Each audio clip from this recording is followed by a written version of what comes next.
That's his day job. I mean, you gotta, yeah. Yeah. Wayne, yeah. Hello. Oh, no, now it's live. You didn't even tell me. What do you mean? I was about to say something. I mean, you literally are wearing a microphone sitting in the chair with the screen. Yes, still, but it's like, normally it's like 5. It did that. 3, you weren't paying 2, attention. cut. You literally weren't paying attention. Ooh. Hello, guys. We're going to go live in 5 minutes, please. Okay. Don't say nothing. Yeah. I mean, you need help. All right, so some of you are probably sitting there going, wait, for 1, you're early, and 2, that's supposed to be ADA. There's a good Don't explanation. tell me what to do. Huh? What? I don't care. That's what he says. I don't care. There's a good explanation for it. Mainly, there's still a chance that he might be on the show tonight because I actually have to go back over there and meet them for dinner. But what happened... It was a dumb idea. Not anyone's fault. Today's yes, but today's his daughter's birthday, and he wanted to come over here, and his daughter really wanted him to spend time with him, and I wanted him to spend time with his daughter. I didn't want him to come spend time with me. That just seems stupid. So last night we made the call that's like, look, spend time, because we all were hanging out last night. We're like, listen, go spend time with your daughter. That makes way more sense than coming and hanging out with 2 doofuses in an install bay. Really? It's the dumbest thing ever. So, not the end of the world. Rather have you do that than do this show.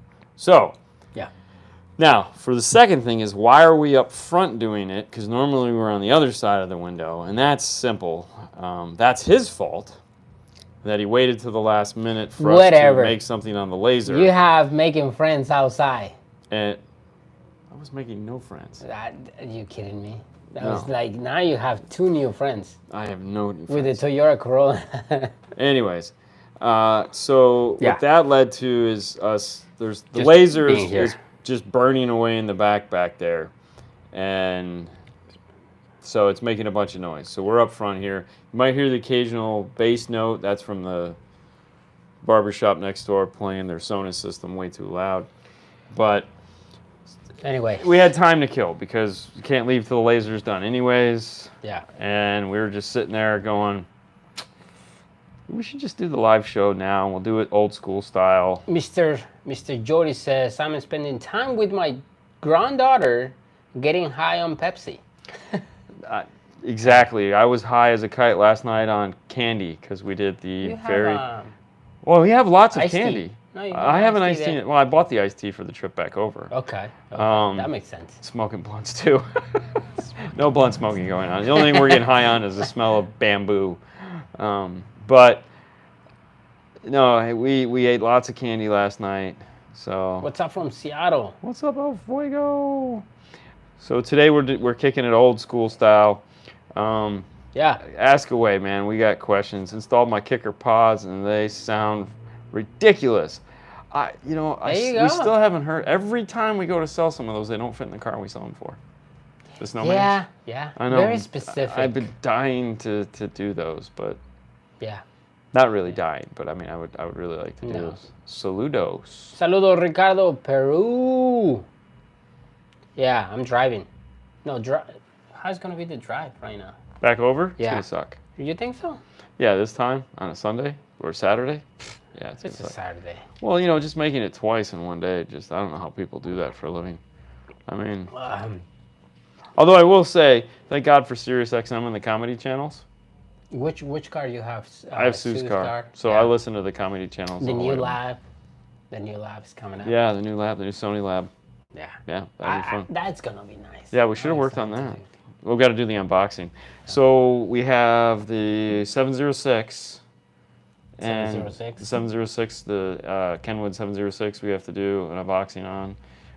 We have all the Sony stuff we have to do unboxing on, but we also have the AC-BT3 that we have to do one on. So we'll probably end up doing that. You guys got a lot of unboxings and cool tech stuff that's come out, so we got to do a lot of catch up. The nice thing about radios, though, is that thanks to COVID and also Alpine, these radio manufacturers are keeping their radios in the lineup a lot longer now. Yeah.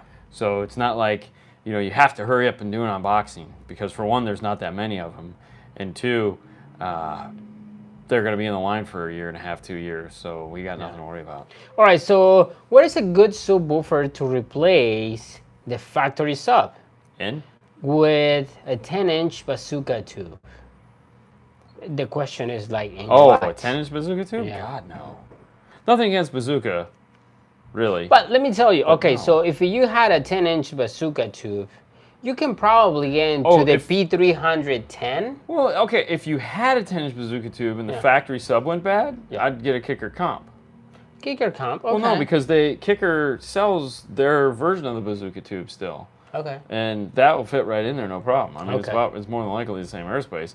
Now, if we're looking for an alternative to a bazooka tube, then yes, the Rockford P3 or the 310. Yeah, P310, P308, P310T, 12T. I all of those are kick-ass single amplified sub applications. Finally, get a pair of Hertz shallow milli subs. Very nice. Yeah, okay. Yeah, that's cool. We've seen them. All right, so I got one for you. Oh. I'm almost done installing the Morel system to my 2022, and I'm curious what you fellas mean by breaking the speakers in. Oh. So you just grab them and just throw it. That's, it's funny you mention that because for a long time I often thought that was another bullshit story that old car stereo guys would tell around the campfire. I always thought that was only in the subwoofers. Yes. That's it. 100%. That was on the subwoofers. Subwoofers make sense, It's like some of those you can't even push in. They're very stiff. You need to heat them up and get the glues all tacky and whatnot. And for the most part, if all you ever do is like cheap speakers, and I mean cheap, not in the sense of cheap, like, oh, wow, that's cheap, but inexpensive, I guess would be the better word to use. So that $150 to maybe $200 price range speaker that it's like, yeah, there's not much break-in required in those. However, when you get up into the more expensive speakers, they're built better with better materials. And yes, there is a break-in period of time. Best case for that was years and years and years and years and years ago, probably 8 years, right after you started. So when we did Joe's Tundra with the KRX3s. Yes. And we were tuning it, and it sounded absolutely like garbage. And we were like, oh, crap. And this was before Amp Pros existed. This was like 8 years ago, almost 9 years ago. Now, keep in mind, when I heard it, I was like, oh my God, he thought it sounds wonderful. Amazing. Put it this way, we're using an LCQ1. LCQ1 to tune this thing, because that was nothing. Before DM810, 608, any of that stuff existed, that's what we were using. And I'm freaking out because it's already way later than it needs to be, and this thing is sounding like crap. Well, we played with it for about an hour, and in that period of time playing with it, it started to sound better. Yeah. And we're like, we're not really doing anything. We're just jamming on it. Now, keep in mind, I at that time, I was like, what are you talking about? Yeah, it sounds amazing. Yeah, he's and I can see Dean's face like, no, it doesn't sound right. It doesn't sound right. And I'm panicking. I'm full panic at this point. Because normally we have time. And this is, I mean, it's like 8 o'clock at night. This guy's still got a 2-hour drive. He's a good customer. I mean, this guy's been a customer of mine for like 20 years from previous shops. He's followed me around. Really great guy. And I'm just like, man, this thing isn't working. So after about an hour of screwing with it, I was like, wait a minute, it's starting to sound better and better and better. And I was like, all right. I mean, we were jamming on it. This wasn't like we were, tinkerbelling this thing. We were hardcore. Yeah, take it, you redheaded beast. And so we finally got it to the point where I was like, I'm pretty happy with this. Yes. Not like, eh. So the next morning he calls me up. He's like, oh my God, dude, you're not gonna believe this. And I was like, I'm thinking the worst. Like, oh, Jesus. He goes, I got in the truck and, oh, sorry. Go away, sorry. We're using our phone. This is 100% old school. Remember the next morning he called me. Yes. He goes, dude, when I got in the truck to go to work in the morning, which is kind of funny because he doesn't actually work. Yeah. She goes, it sounded even better than it did on the drive home. So he had, like I said, he had like 2.5, 3 hour drive home. He just blared it the whole way. So getting back to the original question, does breaking in a speaker actually matter? And yes, it does. It doesn't take hours and hours and hours, but it does take a decent amount of time to do it. So the more expensive and exotic the speaker, the higher the amount of time it does take. So like the first time I heard the Utopia M's was in that Mustang, and it only had like 8 hours of playtime on it. It sounded terrible, and that's kind of what I said. I was like, this is why I don't like these. These sound terrible. Yeah. And everyone's like, oh, they sound great. I'm like, no, they don't. Yeah, we didn't. You like, well, I mean, we didn't have any good experience with that. So. And it wasn't until later on, which was a video I haven't released yet, where we sat in Wayne's truck, Tesla. which is Magnadine. Paragon, thank you. Yeah, close. Magnadine, Paragon. Yeah, Mike's boss. Yes. That was Wayne's Tesla. Yeah, it sounds amazing. I was like, oh crap, these actually sound good. So. All right, so Keith, thank you for the $5, man. Best way to add a 4-channel amplifier to a 2013 Tahoe with the Bose system. Has the center channel also, but I don't need it. The stock radio also installed. So I want to say that was like the first version of an Amp Pro ever made. Unless it's a 29-bit. But I still think there's a 29-bit Amp Pro out there. Are you going to pack? No, I was Command in. 2013 and keeping the factory radio. Well, if it's I would get rid of the factory That's radio. what I'm saying. I would never keep it. 2013, I would never keep that. For me, that would be the best. Because the amount of money you're going to spend to integrate into it, you would just get a new radio. Yes, exactly. So we say Cadillac? It's Tahoe, Yes. Chevrolet. Yeah. Chevrolet. But I want to say that was like one of the first Tahoes ever built. Yeah. What is the T? Great lighting. Does it have great? There's actually no lighting. It's just because the window is right here. Where's the T? Yes. I don't know. I have no T to spill. All right. So we have. So I can't answer any questions. Oh, I can. I could use your phone. Yeah, that's what I have my phone in. Okay. So yes, is the 29. Yeah, I know it's 29, the but GM keep going. 29. Keep going. Scroll down. That's it. So yeah, there it is. OME, go down, go right there. Amp Pro GM 61 amplifier integration. Yeah. So they all right. So what they make is the all right. So for that Tahoe, they make the scroll down so I can see the model number again. Right here. I can't see that. AOEM GM 1416. Yeah. That's it. So that's your integration for that truck. All right. Now, for me, like I say, I would buy a new radio. You would get better features and. All right, so we have another one. Porsche turned out nice. Very good. Yes, thank you. Everybody was happy. I was just happy to be done with it. Can you recommend a good subwoofer in a box for an F-150 Super Crew? What's up, Jason? You mean like not buying a pre-made type thing? Like this type of boxes. It's an F-150. I don't know what year is it, but it's a Super Crew. I mean, at this point, there's tons of boxes available to you. So like MTI. So MTI makes all the pretty custom boxes. You can get them dumbed down, so like they can just be carpet. But if you want something to match, you can go there, and they'll make the leather and all that other fun stuff. If you're looking for something that's super crazy bass, head over to Fox Acoustics.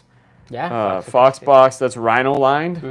Now MTI can make you the big box, but you lift the seat and all the other fun stuff. But Fox Acoustics is typically where we go if we want to get the Rhino lined crazy loud box. And then you have like A-Trend and companies like that just make nice boxes. There's a ton of them. Are the Kenwood take analog or digital signal? Kenwoods? Yes.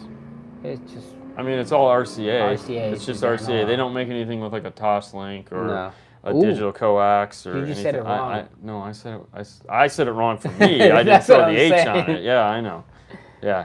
All right, so I'm running an ILX F509 into a Rockford 300.4 amplifier, powering Rockford T2 components by amp.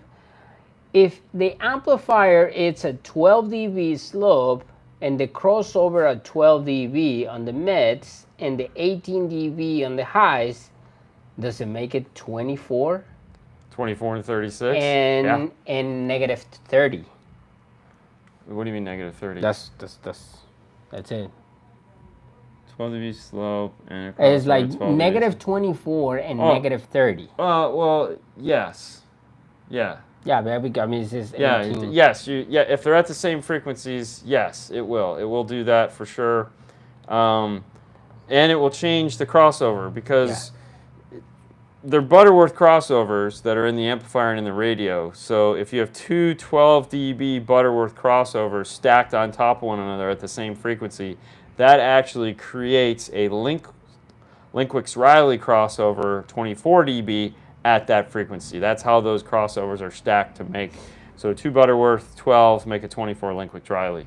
So yeah, that's you wouldn't be making a Butterworth 12, you'd be making that. Yeah, it would work that way. Yeah. So if you're wanting to do that.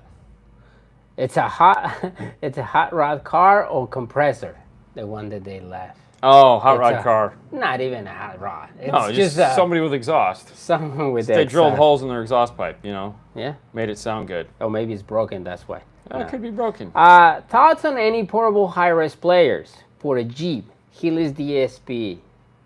Called an iPhone. Uh-huh. Maybe you've heard of the iPhone.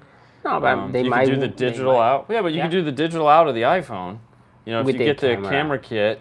That's what I do. Camera kit out of the iPhone, because the iPhone will stream high res now. Yeah. Through iTunes or any of the other high-res title. But no, I mean, if you're looking for what you already have, or if you have an Android phone, you can do that too. Mm-hmm. I don't know what the I think it already has a USB-C, so you just stream out of it. But if you're looking for a handheld high-res player, FIO or FIO, or the one that starts with an F when you type in Bluetooth players, is a fairly affordable, popular one. As well as the Kerns, the Alistair Kerns. Alistair Kern. Those are going to be on your higher end, crazy price points. So you can check those out. Yeah, that's for sure. And this show is brought to you by. There you go. You can see it. Oh, audio control. You could have just said audio control. It's backwards. I know. The show is brought to you by Audio Control, fine makers of car and home audio products alike. If you're interested in picking up some awesome home audio, or if you're working on a project, small, they have the new ACBT3, which is the 3-zone, 6-channel Bluetooth controller. That is correct. That's right. And stay tuned because we're doing a great review of that here soon. I'm excited to do it. But you can find them at audiocontrol.com. Are you guys looking at the traffic going by in Gulf to Bay? No, I'm actually staring at myself because I'm watching the comments go up and I'm trying to ignore the traffic going by. Pretty much. Or the people just walking in. Oh, that's right. I forgot about the Sony. Good call. The Sony Walkman. That would be cool. But it's not a cassette player. Slow it down, killer. Never mind. But yeah, because McNulty is running the Sony into his Forza. Using their version of the conductor, but they call it something else. But yeah, their knob. The knob. Their knob. Yeah. Their knob. The knob. All right. So, recommendations for a head unit that controls an iPod Classic. Pawn shop. Pawn shop. Find something that's 4 years old, 4 or 5 years old. So yeah, Kenwood used to do that, but they don't longer list that. Yeah, no, I mean it's an old one. No, they just don't do it. Apple doesn't sell them anymore, so that time the ship has sailed. Yeah. So yeah, I know it sucks. It sucks. All right, August, thank you for the 5. It is possible to add a DSP to an aftermarket head unit. I have a Sony 7000 with the built-in 45 RMS, 100 watts peak per channel. If you're trying to keep the power from the Sony to do anything, no. Because there's no loop through the unit to utilize the factory amplifier that's in it. You can't do that. However, yes, you can use an aftermarket radio to go through a DSP out to An amplifier, or buy an amplifier DSP all-in-one, which is what I would prefer to do, is buy something like that has the amplifier built into the DSP or the DSP built into the amplifier. It just depends on if you're a right Twix or a left Twix kind of guy. But that would be a better move. Maybe doing something as simple as a kicker key on the front end of the car. Okay. So like if you have components up front, get a kicker key with a DSP and do the mid-range and the tweeter. That's a good way to start. I mean, yeah. Yeah, why not? Why not? I'm jealous. Did you guys even get to see Florida sky? I miss Clearwater. I can tell you it hasn't changed. Right now it's very rainy, man. You don't see It hasn't nothing. changed. Blue, clouds. Yeah, it's just like any other time you were here. Good idea to run a speaker wire, 12 gauge, or power cable, 0 gauge, or RCA 6-channel, 3 cables, through the A pillars and the B pillars from the speakers to the 4-channel JL/amplifier. It's a GM Envoy. I mean, they're like if you're all right. I don't think JL has an amplifier that's powerful enough to where you'd need 12 gauge to come out of it and go to a speaker. Like, really, when you're amplifier, you know. But still, I don't think they make one that's that big enough that needs a 12 gauge. 12 gauge is great. Yeah, is it necessary for running some speakers like mids and highs? No, it's not necessary at all. If you'd like to do it, I'm not going to tell you not to. Whatever turns you on, but it's the struggle is something you're creating for yourself. Well, I mean, it seems, prime example, the car that we work in this morning. You know, speaker wires. Oh, dude, that's 8 gauge. 8 gauge. But like he took the time. What a pain. He did it himself. You know, he's like, I'm gonna do it. Boom. Yeah, but what a pain. What a pain. Barely fit in the amplifier. It took me 20 minutes to get those ferrules on it to get into the amplifier. But if it you're willing to do that, but what I'm saying nothing is changed. No difference was made. No. It just put a lot of hard work in there and did absolutely nothing. So, you know, I would spend personal. You know, with as much as copper costs, I would spend the money on something better. You know what I mean? But he spent money on his RCAs too. Well, yeah, I'm not saying he didn't, but I mean, there again, I think I'd spend the money on something better. 12 gauge to some mids and highs is just ridiculous. Yeah, that's a lot. Yeah. Can my dad unplug the center speaker on his 2022 F-150 non-B&O? Yes. He is having distortion. Yeah, totally unplug it. It doesn't do anything. It's not an upmix signal. It's not even. It's just a crap signal that comes out of the radio. It doesn't do anything for anything. So yeah, they put it in there just because the dash is so wide, and they're trying to fill it in and make it sound better. But yeah, no, unplug it, throw it away, kick it to the curb.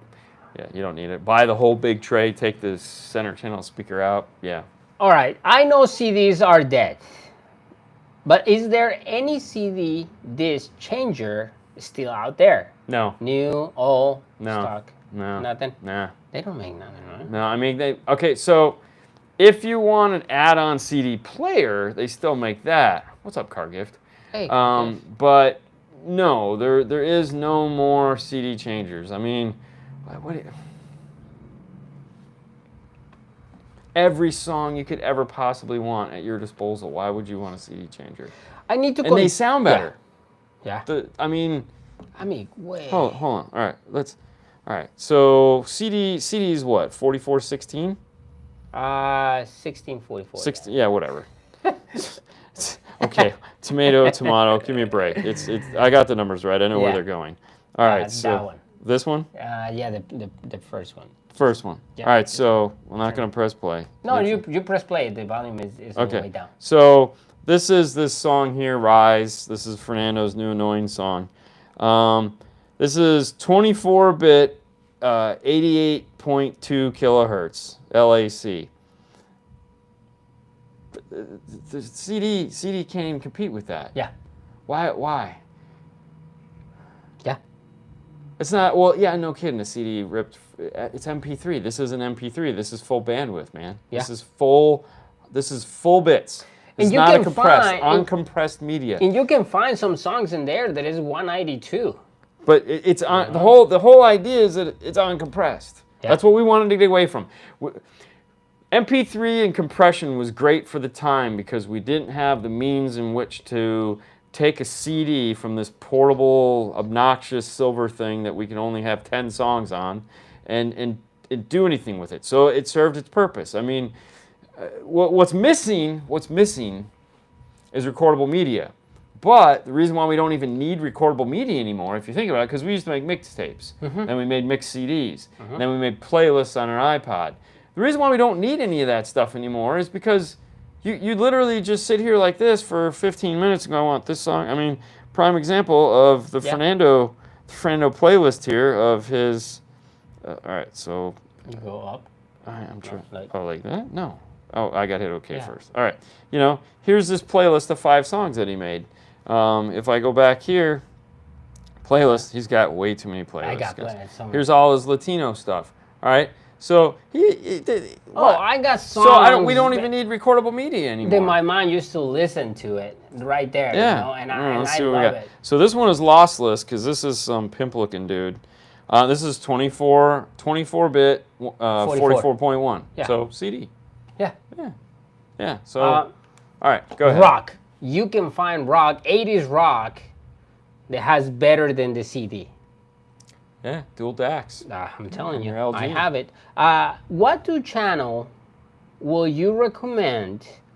I have a kicker key on K2s, and why use as line driver for more power to the mid bass? Okay, that doesn't make sense. So no, so what he wants to do is he wants to put a bigger 2-channel amp onto the mid bass. On the mid bass, and use the key lock as a the kicker key for the tweeters?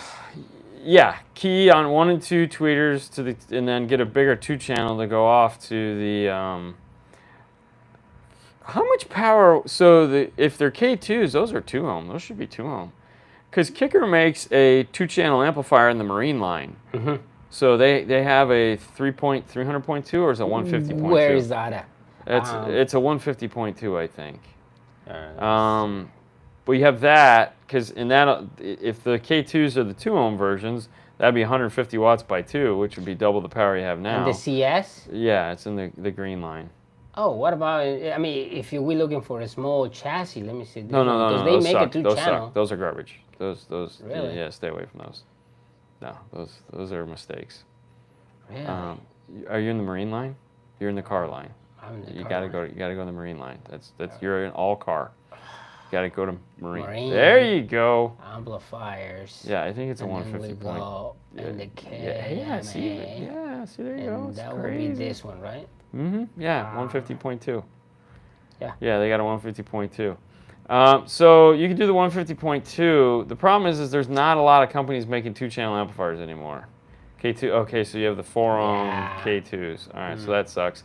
No. So in that case, what I would do is I would get the 360.4. Yeah. So if you get the 360.4, you can bridge it. See? So, 90. but no, it's 180 by 2. A 4. No, dude, you're not paying attention. He up here, he's already commented. He has Okay. a 4 ohm K2s. Get a 4-channel. Shh, breathe. Hang on. Follow the page. They're 4 ohm K2s. Get a 4-channel amp. 4-channel amps will bridge to 4 ohm. Okay, so he can do the 360.4. Bridge it to it. Make it a 2-channel amplifier. Okay. Left, right. Channel 1 and 2 left. Channel 3 and 4 right. Yeah. Boom, there you go, Bob's your uncle. Everyone's happy. All right, so these K2s may be old, right? Well, no, it just depends. It just depends. You know? It's okay. It just depends. I don't know. I'm not gonna... Recommendation There you for the best speaker setup for sound quality. Building for a Jeep Wrangler, JK. Get some K2s. There you go. Yeah. Get some KRX2s, man. Yeah, pretty much. Focal. For a Jeep Wrangler? For Jeep Wrangler. Yeah, I mean, K2s in the front, K2s in the back. Yeah, shit, yeah, I would totally do that, man. Oh, that sounds amazing. That sounds, yes. I mean, for a Jeep, I mean, let's be honest, you're not winning any sound competitions with the Jeep. The car's too loud. But if you wanted to just be like, holy Jesus, that sounds awesome. You know, and if those price points scare you, you can scale back to the Flax. The Flax also sounds superb in a Jeep. We've done a that bunch sounds really of those. nice. Yeah, we've done that. It is worth to And get this the show's brought to you Dragonfly. by Focal Mosconi. in Gladen. In Gladen. Orca. .com. That's right. OrcaDesign.com. OrcaDesign.com. Go check them out. They Yes. have plenty brands. It's great when we love the companies that sponsor us. Yeah. It makes it so much easier. Yes. Yeah. Yes, they do. They're so awesome. Yeah. No fear on cost. KRX3s all day long. KRX3s. However, okay, I'm going to change it up a little bit. This is what I was thinking about the other day. What I would like to do in a Jeep. This is because I would like to do, there again, OrcaDesign.com. I would like to do a set of Illusion Audio 3.5 coaxials, the C3s, or C3, was it C3X or C3s? The C3s. C3 Illusion coaxials in the top. C3X, I'm sorry, my C3X coaxials in the top of the dash. Yep. Get the Illusion 6.5-inch mid bass for the front. Okay, and then do a set of like coaxials for the rear. I don't care which ones because they're rears. I don't care. But that way I can keep the mid-range and the tweeter in the top. I don't have to put the tweeter off to the side on the A-pillar like a lot of guys do. And I keep because the problem with the Jeep is that there's no tweeters in it at all. But when you take out that mid-range and just put a tweeter there, sometimes there's a gap, a void. So if you do the Illusion 3.5s up in the top of the Jeep, that would be nice. A lot of people aren't going to do that though, because you're looking at like $700, $800 for a pair of 3.5s, and then another matching that for the mid-bass. But to me, I think that would sound freaking incredible. I think we're going to do that is you buying the Jeep, and then we can put it on. Well, we're going to do the baby version of that here soon. Yes. I got a guy coming in, we're going to do the Kenwood version of that, where we're going to put the C3 Kenwoods, and then the 6.5-inch Kenwood mid-bass in the bottom, because you know, the Illusion scared him. Yes. So that guy has no fear. Mr. Photo, Illusion Audio C3CX coax. Yeah, that's correct. So, car gift. Ad is actually in Orlando. It was a whole big thing, and I knew it wasn't going to pan out. And he's really What's that, he's 25? bummed, but it's his daughter's birthday, so it was a bad idea. But it just happened. So we might actually now. There's a chance Ad and I might go on later tonight. And just do a show late tonight because we're going to be out there. So there's a chance that may happen. So stay tuned for that. I need to control the Kenwood volume wireless. Way the Kenwood have resistor to read the code for volume up and down. Yeah. Yeah. Yeah. That's one you flick 7. It'd be easier just to use a steering wheel control and make the resistors like a Nissan. So take like a SWIRC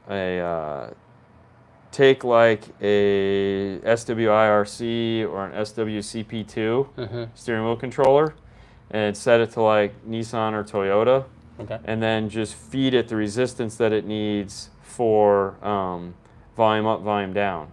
That would be the way you would do it. You wouldn't try to figure out what Kenwood's resist. That'd take all day. But you could easily use an external subwoofer or an external volume control to do that. All right. So because remember that when Ernie they made that box to test. So it was just a box with a bunch of resistors in it, and they literally go tap tap tap tap tap tap for volume up and down. All right. When do you know when is enough to stop chasing your tail in car audio when most shops do not have demo cars? I feel like most people know when enough is when their ass is hurting them from us kicking them in the wallet as much as we can. Okay? But that's a personal thing. And a case in point, Brett, our buddy with the Porsche, you know, the first system we did for him, as we explained in the video, was the Raptor and the F-150. Okay, and that to him at the time was an exceptional. Like, this is what he wanted. It took us 2 or 3 months to get there. We got there. We did the install, and that he liked it, and this was cool. But then, you know, come to the Porsche, and he's like, man, I really want to go down the rabbit hole, as someone just said. And there again, there was a bottom to the rabbit hole because there was literally nothing more that we could do in that than add peripherals that he didn't want. So Everyone's like, oh, you're not doing a conductor. He doesn't want a conductor. He wants to use his volume knob. And I was against all that because, see, the problem sometimes is like we want to sell what we want, Right. not what the customer actually needs. Right, because you were all up in my shit. Because I was all over like Dean. Let's put the conductor, let's do this, let's do the big amplifiers. And Brad was like, no, I don't need all that. Right. I'm never going to use it. I want my controls in here. Yeah. That's it. That's the only thing I want. Exactly. And I was like, dial it down, breathe. And then when we got done, get excited. And when we got done, and you were like, oh, this was perfect. So we delivered the perfect package. So, the other thing too that I think a lot of people, and I'm guilty of this myself, is you get hung up on, and as you get older, these things kind of solve themselves. That's going to be a long time. Yeah. It'd be like weeks for you. Is doubt. So when you're looking at, if you buy something as a placeholder for what you really want, you are never going to be happy with what you have, okay? I'm of the mindset, if I can't have what I want, then I don't need it. I'm not going to waste my money on something that's going to get me close. If I can't get it between the goalposts, I'm just not going on the field, And there again, I get, oh, well, it's better to have tried and failed. No. Now when it comes to owning stuff, okay? When it comes to life, changing moments, like, I really should have gone down. Yes, you should have gone down there and tried that. But when it comes to stuff that you want, either get what you want or don't waste your time because you're never going to be happy. And that little voice in the back of your head, you wouldn't have this problem if you would have got that. And how that translates out to my daily work, Hooters, right over there, I'm looking at it, Hooters is that if someone comes in and says, oh no, I have to have this brand of subwoofers, and we don't carry them, I go, no problem. You should get those brand of subwoofers. We don't sell them. If we can't get them from another associate of ours, then we'll go, hey, listen, this guy over here is the dealer for those. Go pick those up. We'll be fine. We'll do everything else. Because I don't need somebody like having a panic attack because they think in their head, I think the woofers I wanted, not the ones you sold me. I don't want that. It's just a headache. Ugh. That's right. All right. So I have this one, 2018 Silverado, Nambos. Is there an Amp Pro absolutely necessary, or could I get away with just using my 360.3 for high-level input to the signal of the amplifiers? So the answer to the question is yes and yes, and no and no. Okay, so there's no like, oh, okay. You could put a 360.3 in there that you have. It'll work. It'll do what you want. Where the problem lies is it's a desperation move. It's not a solution. It's a desperation. It's a settle. So there is an Amp Pro for that vehicle, and the reason that Amp Pro exists is so that you can get full bandwidth output, meaning 20 to 20, no equalization, no bass roll off, none of that nonsense in the signal. However, a 360.3 will go in there high level. You have to deal with their roll off. Still. I was going to say, what are you worried about? No, I was just like... Dude, it's fine. Let it go. We're mic'd. It's okay. The 360.3 will go in there, and if the EQ in the 360.3 can get you to the point where you want to be, you're golden. You're golden. It'll do the deal. So that's just it. If the tool can get the house built, without doing this other tool that would make it easier, yeah, go for it. I mean, you can use a little hammer all day to pound nails. So, and there's some guys out there that'll tell, oh, I'm not going to use the Amp Pro. I'm just going to use, a tweak and a fix and. I just want to do an LC7i. Yeah. So, no, you could do it. It's just the other just takes a lot of the headache out of it. Yeah. What's Dean and Fernando's favorite $500 radio with CarPlay, with good components and backup camera? With all that crap? Nothing. I mean, an input. An input. I was gonna say. I don't think a radio is kind of like. With 957. 957. Yeah. I mean, that's it. I don't know how much it costs, but the 957 is what I'm buying. The 7706 is gone, and the 706 is gone. I'm just throwing out there. I'm not saying I don't know, but like price point. How much is the 650? Oh, it's ILX cheap. 650. I don't know what it is anymore. Yeah. You know, who knows? It started at $299. It's probably $3 or $4.99 now with all the price changes. Yeah. But a 957 is like, that's the go-to. With an active front stage, what will you go to set up the kicker key on an F-150? I would never use. Oh no, what do you mean? Where would I go? Yeah. Well, I just Like, what is the like? I tap front and rear and call it a day. Yeah, that's it. You You know, oh, what are you looking for? Like the crossover points? No, you Because just- everything is in there. I mean, we've done the kicker key Yeah. F-150 video like 3 times. So You grab the front left and right speaker. Yep. Feed it into the kicker key. You run a set of tweeter wires up to the tweeters. You hook up the mid-range wires up to the radios you're using to feed the kicker key, and you let it do its magic, and you're done. Sounds great. Life's easy. It's one of the simpler installs. You can even hide the kicker key in the dash. After this show, you can go here in this channel and check an F-150 with a kicker key. Dude, and you will find pull plenty information. And if you want iData, the DFO2 DFO2 harness is your T harness, so that's an iData DFO2. But when you pull the radio trim bezel off, there's a piece of plastic right there where the air conditioning control cables come through. You cut that out, and then on the top of the radio, there's 2 screw points for M3s. I think it's an M3 thread. You can literally make a piece of plastic that screws onto that, mount the key there, T-harness, done. You don't even have to go to, it's like, All right. You can hide that right in there, make it sound 100% better. How do you set the audio control DSP without time alignment? You just don't tick that box. Yeah, just don't do nothing on that section of time alignment. Okay, so sometimes when you talk about DSP and time alignment, they get kind of like scared. What happens if I do some number and I mess it up? Yeah, totally understand. So really what it comes down to, if we're just looking for EQ, meaning all we're trying to do is fix tonality, we're not trying to do all this nonsense that you might not be down for. It's fine. At that point, you have 2 choices.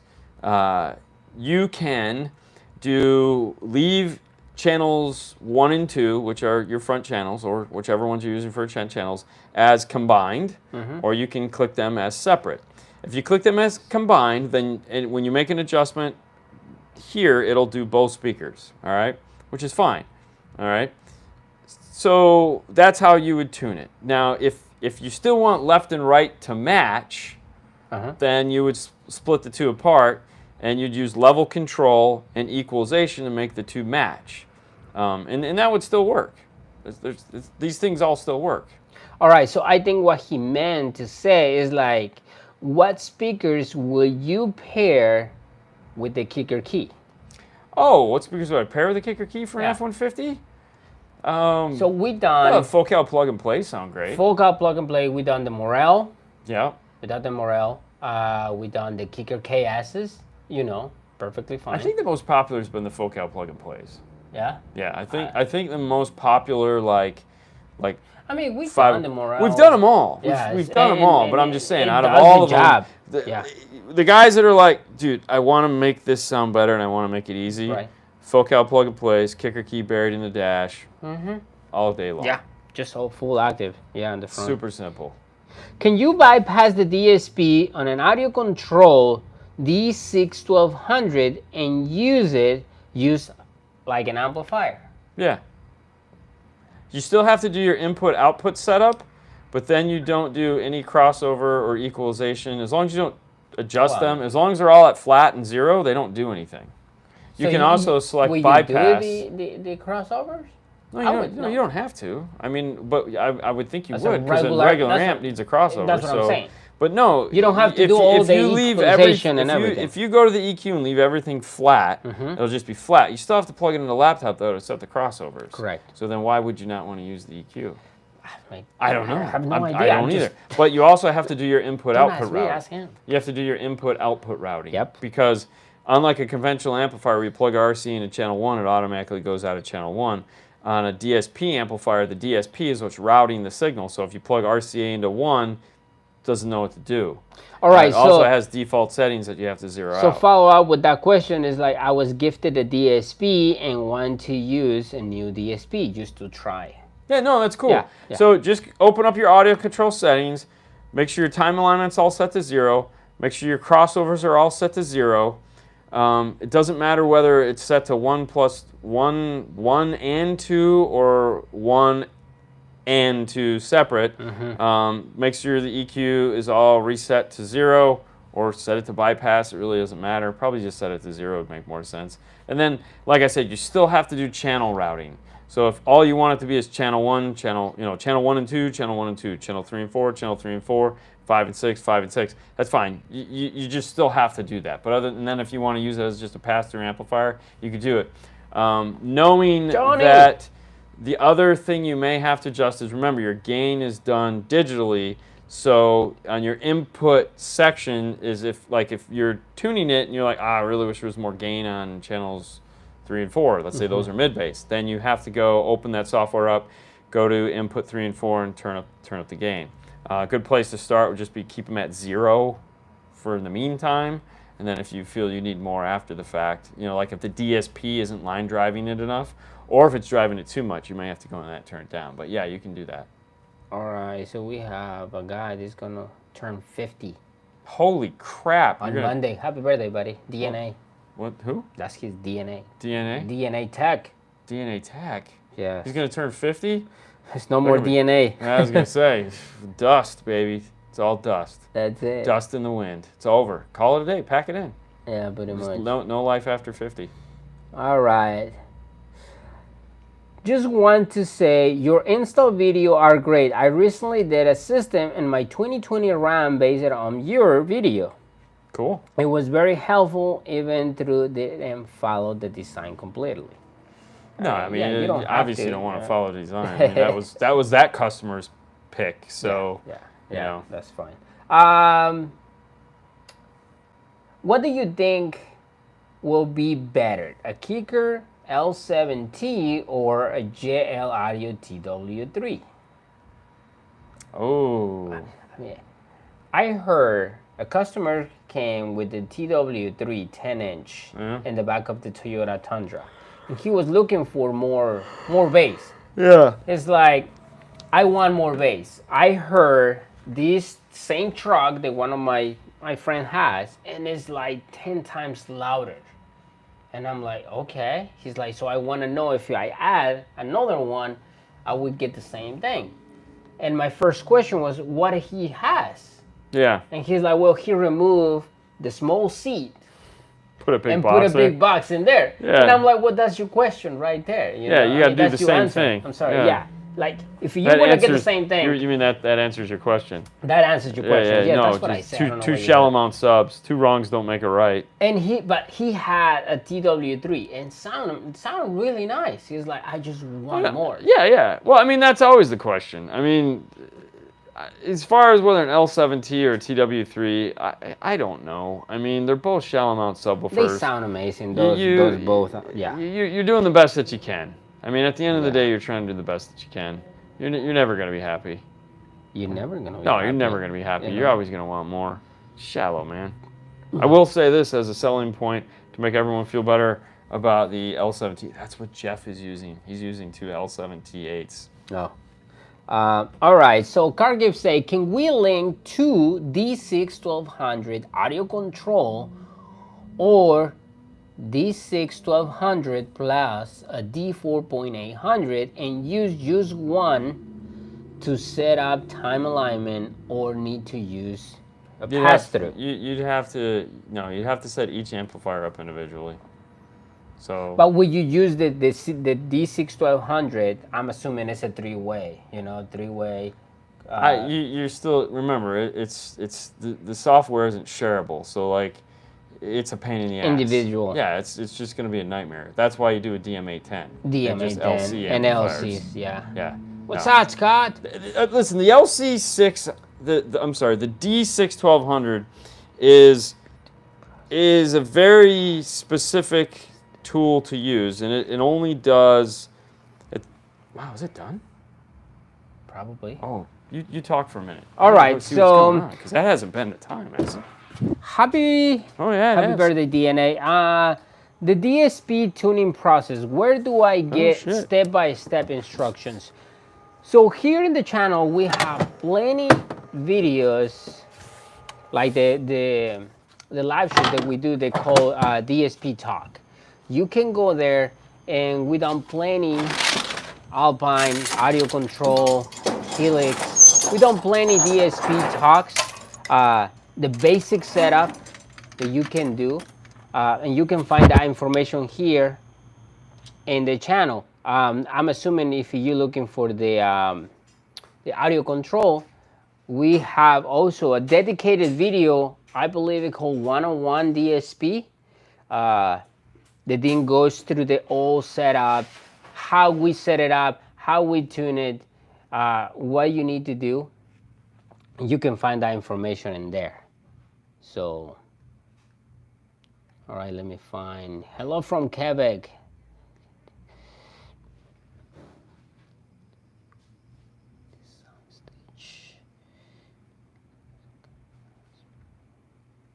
All right, what's up, Fernando? What's up? What's up? It's too loud. What is